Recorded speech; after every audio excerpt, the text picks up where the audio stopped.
If you want your ex back and you want any kind of a life like you used to have it back, the mindset of making your ex think, well, I'm dealing with life, but I'm sad. I'm doing the best with what I've got. I'm suffering. I'm saving money. I'm willing to put her and the kids and life first. And if I just let her see how bad things are for me, but that I'm moving forward, then our marriage can be repaired and we can get our lives back. And dudes, I'm just going to be honest with you. It's 2025. They don't care. That's not what they want. What she wants to know, and what her and her girlfriends talk about, and her co-workers and her family talks about, is how much crap you can take and keep moving forward. How much crap you can take and actually do better. Level up.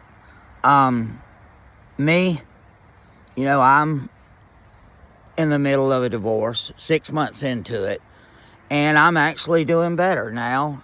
I'm living in, if you can see, right back over my shoulder, right back here, right back in there, I'm actually living in a nice camper that I kept in the divorce whenever my wife left and decided she didn't want to be here anymore.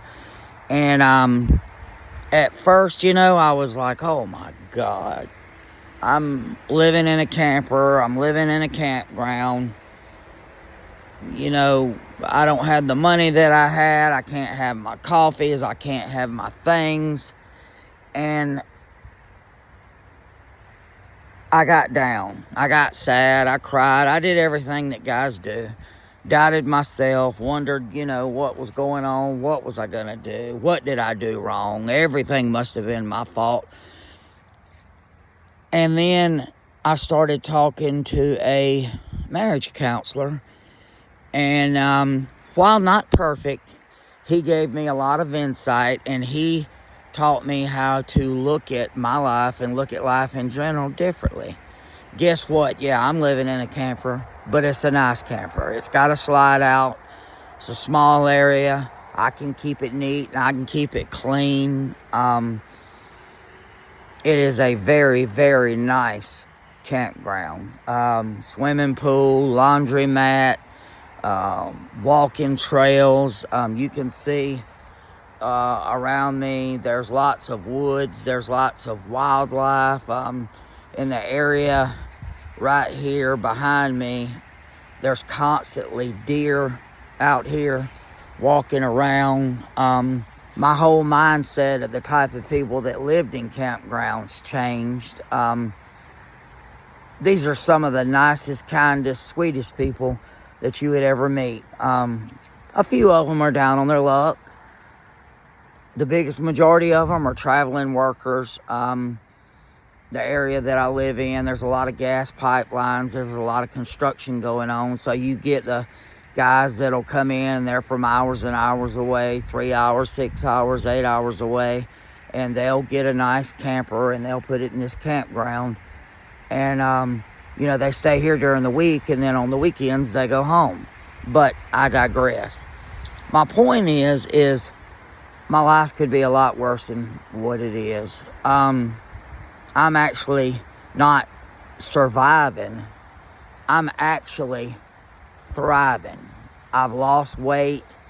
I've learned. I had a problem with being alone. I didn't like being alone. To be honest with you, for years I've had night terrors, waking up alone.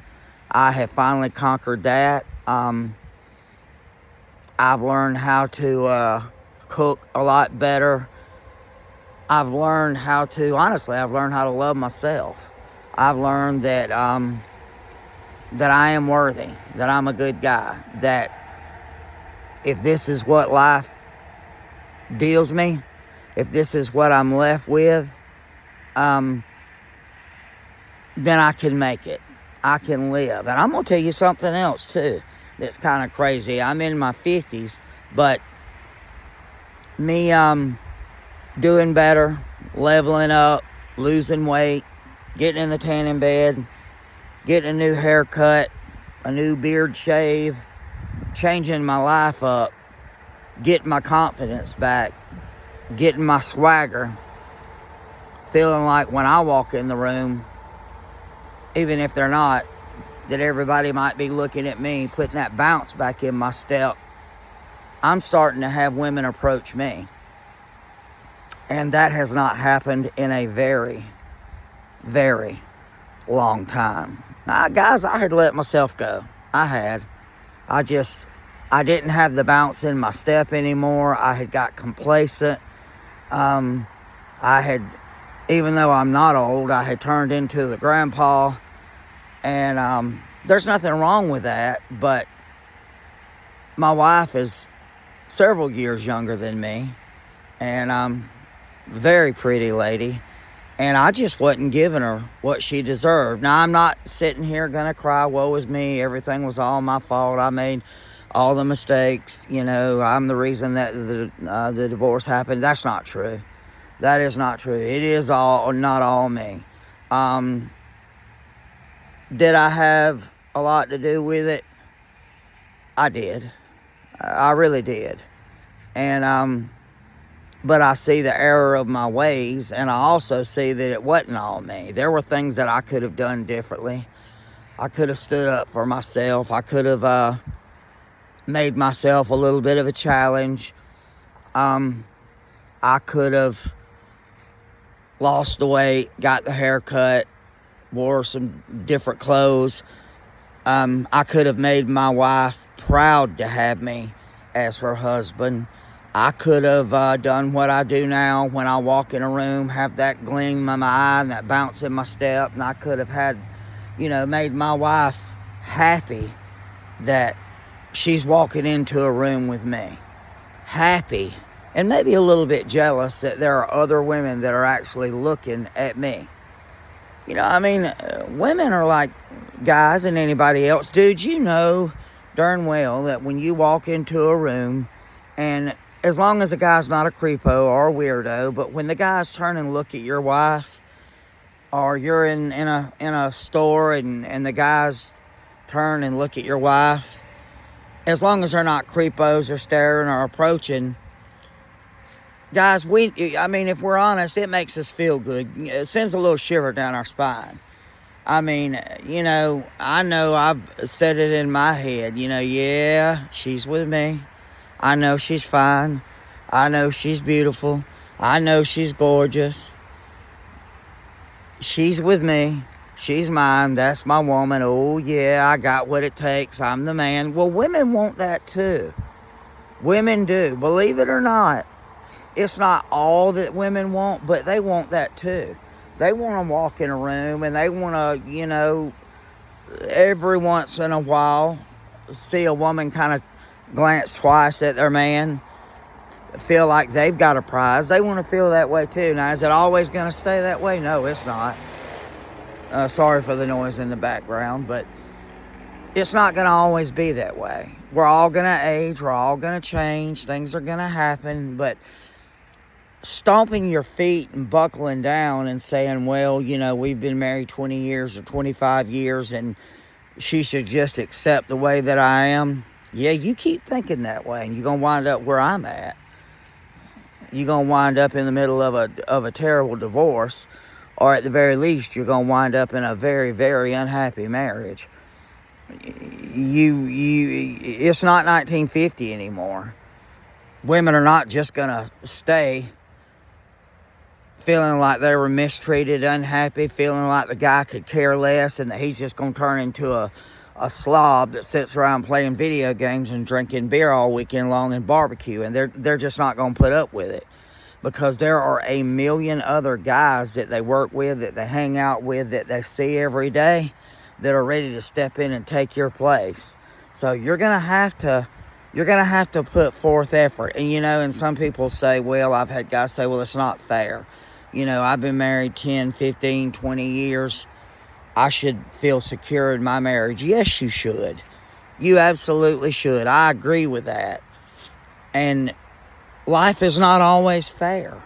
You may find the rare one that will just let you treat her any kind of way. You can act any kind of way and she's going to be right there. But for the most part, I talk to women every day. Tons of women, tons of men, tons of marriages. And usually women have at least one or two guys in the wings that may be a little bit better looking, may seem a little more exciting, they might have a little more money. Now they're committed to you and they love you, and they're just hoping so bad that you'll step up to the plate, that you'll get that haircut, that you won't wear that stained shirt every day, that you'll get that new beard cut, that you'll, wear a different kind of shoes, or you'll do something different to give them that little tingly feeling. They're wanting that. They don't want to leave you. They don't want to walk away. They don't want to destroy their families, but they will. Trust me, they will. Because they feel like that it's your job to keep them happy, a lot of them. And if somebody else is willing to step up and make them happy, then that's where they're headed. I mean, guys, it might not seem fair, but it's 2025. We've got to change our game completely. Things are changing. Things are absolutely changing. We've got to change the way we think, the way we act, the way we do. And you might say, well, I'm not interested. I'm just going to stay single. Well, guess what? You can say that as a joke all you want to, but guess what? You're strongly headed that direction if you're not willing to put in effort. Because you've got to put in the effort. If you're not willing to put in the effort, that you're going to get your wish. You're going to be sitting around by yourself. And if that's what you want to do, then more power to you. It's been 6 months for me. 20-something years of marriage, a wonderful marriage, 6 months alone, at least a good solid 3 months of pure hell. But I'm finding myself. I'm realizing that I am enough. I'm realizing that I could live the rest of my life by myself and survive and be happy. Not just survive, but thrive. But guess what? I don't like it. I don't. Could I do it? Yeah. Could I get used to it? 1,000,000%. Yes, I could. But it's not what I want. I'm a family guy. I was raised by my grandparents. 4 kids.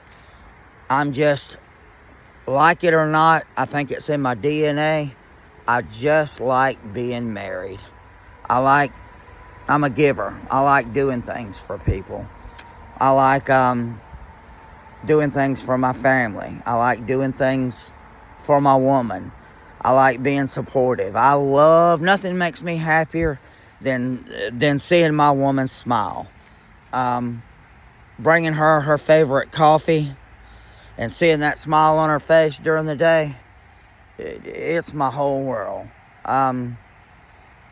Being one of the guys that remembers the anniversary or the birthday or the special occasion, or being out of town and looking over at a store and saying, hey, do you remember going in that store and they had the little Russian doll set that you liked in the back of the store, and seeing my wife smile.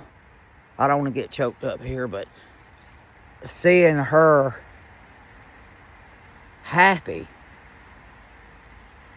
because I remembered something that made her happy, remembering her favorite food, making sure that when I stop and I get a hot coffee, that I get her favorite kind of candy bar and keep it in the refrigerator, not the freezer, because she likes it cold but not frozen. Things like that, they're fun. I just got to change up the way I do things, because I did too much of it. What I started doing was letting myself go. And rather than do the hard work and work on myself, I tried to do the easy work and buy too many candy bars, go to too many different restaurants, do too many easy things for her, rather than do the hard work and work on myself. And that's what I've done, and I will never fall into that trap again, ever. I mean, I don't know how long I've got to live, but I can tell you this: I'm going to stay as fit as I possibly can. I'm going to take care of myself. I'm going to keep my hair trimmed, keep my beard trimmed. I'm going to, make sure my nails are done. I threw out all the old nasty stained shirts. Now am I gonna become one of these guys that smells like cologne all the time and my pants are starched and pressed every day? Probably not. I'm not. That's just not who I am. But I can take some pride in myself. I can take some pride in the way that I look. I can take some pride in the way that I act. I can develop some interest outside of my wife. And I've done that. And if God sees fit to send me somebody else, somebody that I can take care of, and somebody that's willing to take care of me, Lord, I'm here. I'm here. If He meant for me to get back with my wife, that would be a tremendous amount of work. I'll do whatever God wants me to do. However He wants me to act, whatever He wants me to think, all He's got to do is let me know and I'll do it. Y'all have a great weekend. It's about to get cold. It's going to get colder before it gets hotter. I've enjoyed talking to y'all. If you want any one-on-one coaching sessions, private message me. I'll be glad to help you as much as I possibly can. I'll be glad to share some of my hard-earned knowledge with you. I just enjoy helping people. But y'all have a great week. Take care. This is Coach Chris, over and out.